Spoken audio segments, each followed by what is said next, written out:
வணக்கம். நான் உங்கள் உலகியல் ஜோதிடர் ராகவா அஸ்வின் பேசுகிறேன். இன்றைக்கி நான் பேச வந்த சப்ஜெக்ட் வராகி அம்மனை பற்றி. வராகி அம்மனை பற்றி இன்றைக்கி பார்த்திங்கன்னா உலகத்தில் பெரும்பான்மையான மக்கள் வராகி அம்மனை வழிபட்டு வர்றாங்க. பெரும்பான்மையான பெண் தெய்வங்கள் இருந்தாலும் வராகி அம்மனுடைய வழிபாடு சக்தி வழிபாடு. ஆதி காலத்தில் பார்த்திங்கன்னா சிவர் வழிபாடு செய்து கொண்டிருந்தாங்க.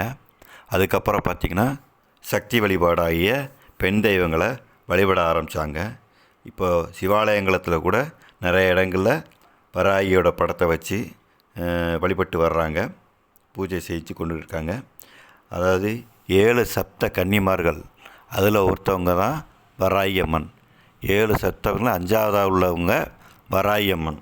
அதில் முதலாவதாக பிராமிங்கிறது பிரம்மனுடைய அம்சம். ரெண்டாவது மகேஸ்வரி சிவனுடைய அம்சமாக இருக்கிறது. வைஷ்ணவி விஷ்ணுவோட அம்சம். கௌமாரி முருகனுடைய அம்சம்.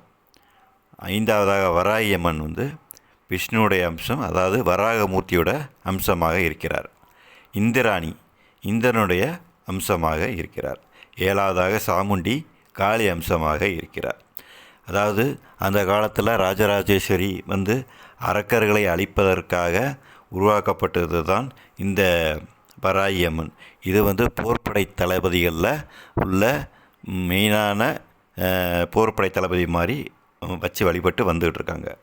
அதாவது எல்லா ஊர்லேயும் கோயில்கள் இருக்கும், ஆனால் சப்த கன்னிமார்கள் இல்லாத ஊர் இருக்காது, எங்கேயாவது ஒரு இடத்துல இருக்கும். இந்த வராகி அம்மனுடைய முகம் பார்த்திங்கன்னா காட்டுப்பன்றியாக இருக்கும். காட்டுப்பன்றி பார்த்திங்கன்னா அது மற்ற பன்றிகளை மாதிரி வேறு எதுவும் தேவையில்லாத சாப்பிடாது. அது காட்டில் விளையக்கூடிய கிழங்குகளை மட்டும் நோண்டி எடுத்து சாப்பிடக்கூடிய அந்த இதை சேர்ந்தது. அதாவது காட்டுப்பன்றி முகம் கொஞ்சம் ஆக்ரோஷமாக இருக்கும். இது பார்த்திங்கன்னா சிங்கத்தையே எதிர்க்கக்கூடிய வல்லமை படைத்த இந்த காட்டுப்பன்றிக்கு உண்டு. அதனால் அந்த வராகி அம்மனுக்கு அந்த முகம் போட்டிருக்கிறாங்க. இதனுடைய முக்கியமான வழிபட்ட அதனுடைய பயன்கள் என்ன பார்த்திங்கன்னா, கண் திருஷ்டி, பொறாமை, எதிரிகளால் தொந்தரவு, பில்லி சூனியம், ஏவல் ஆகியவை எவை இருந்தாலும் அவையெல்லாம் நீக்கக்கூடியது இந்த வராகி அம்மன் வழிபாடு மட்டுமே தான். தஞ்சை பெரிய கோயிலில் பார்த்திங்கன்னா ராஜராஜ சோழன் இந்த வராகி அம்மனுக்கு தனி சன்னதியே கட்டி வச்சுருக்காரு. போருக்கு கிளம்பும் போது இந்த வராகி அம்மன்கிட்ட உத்தரவு வாங்கிட்டு தான் அவர் கிளம்புவார். அப்படிப்பட்ட வராகியை நம்ம இப்போ கும்பிட்டுட்ருக்கோம். இப்போது விழுப்புரத்தில் ஸ்ரீமுஷ்ணம் வராக பெருமாள் கோயில் இருக்குது. அது கௌளவ கர்ணக்காரங்களுக்கு ரொம்ப முக்கியமான கோயில். அது அங்கே போயிட்டு வந்தால் சிறப்பு.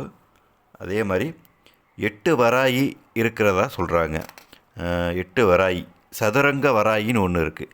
அதில் சதுரங்க வராகிக்கு சிவனுக்கு அடுத்தபடியாக நெற்றிக்கண் உள்ள ஒரே ஒரு சுவாமி, அதுதான் சதுரங்க வராகி. சதுரங்க வராகி அந்த சதுரங்க ஆட்டத்தில் ராணி மாதிரி, அதாவது அது எங்கே வேணாலும் போகும், எங்கே வேணாலும் வரும், அந்த மாதிரி பவர் கொண்ட ஒரு வராகி தான் அந்த சதுரங்க வராகின்னு சொல்லுவாங்க. மெயினாக பார்த்திங்கன்னா வராகி அம்மனை கும்பிடக்கூடிய பயன்கள், அதனால் வரக்கூடிய பயன்கள் என்னென்னா, மனம் துன்பம் காணாமல் போயிடும். மனசில் எவ்வளோ பெரிய பிரச்சனைகள் இருந்தாலும் மனமுறிய வேண்டினால் கண்டிப்பாக அந்த மனசில் உள்ள பிரச்சனைகள் நீங்கும். 2வது, எதிரிகள் தொல்லை நீங்கும். இப்போ நீங்கள் வளர்பிறையில் வரக்கூடிய பஞ்சமி, தேய்பிறையில் வரக்கூடிய பஞ்சமி, 2 பஞ்சமி இருக்குது. வளர்பிறையில் வரக்கூடிய பஞ்சமி நாளன்று மதியம் 12 மணிக்கு போய் வராகி அம்மன் கோயிலில் போயிட்டு நீங்கள் அந்த பூசணிக்காயில் செக்கில் ஆட்டில் எண்ணெயை வாங்கி ஊற்றி திரையை போட்டு நீங்கள் வேண்டுனீங்கன்னா அது உங்களுக்கு பொருளாதார வளர்ச்சி எல்லாமே கொடுக்கும். அதே மாதிரி தேய்பிறை அஷ்டமியில் போய் நீங்கள் வணங்குனீங்கன்னா உங்களுக்கு நீங்கள் வாழ்க்கையில் இழந்த செல்வங்கள், இழந்த நட்புகள், இழந்த உறவுகள் எல்லாமே கிடைக்கும். அதுதான் அதனுடைய சிறப்பம்சம். அனைவரும் வராகி அம்மனை கும்பிட்டு நல்லா இருக்கும்படி கேட்டுக்கொள்கிறேன். ஓம் வார்த்தாளி வராயி வராயி. ஓம் வார்த்தாளி வராயி வராயி. ஓம் தாயே போற்றி. நன்றி, வணக்கம்.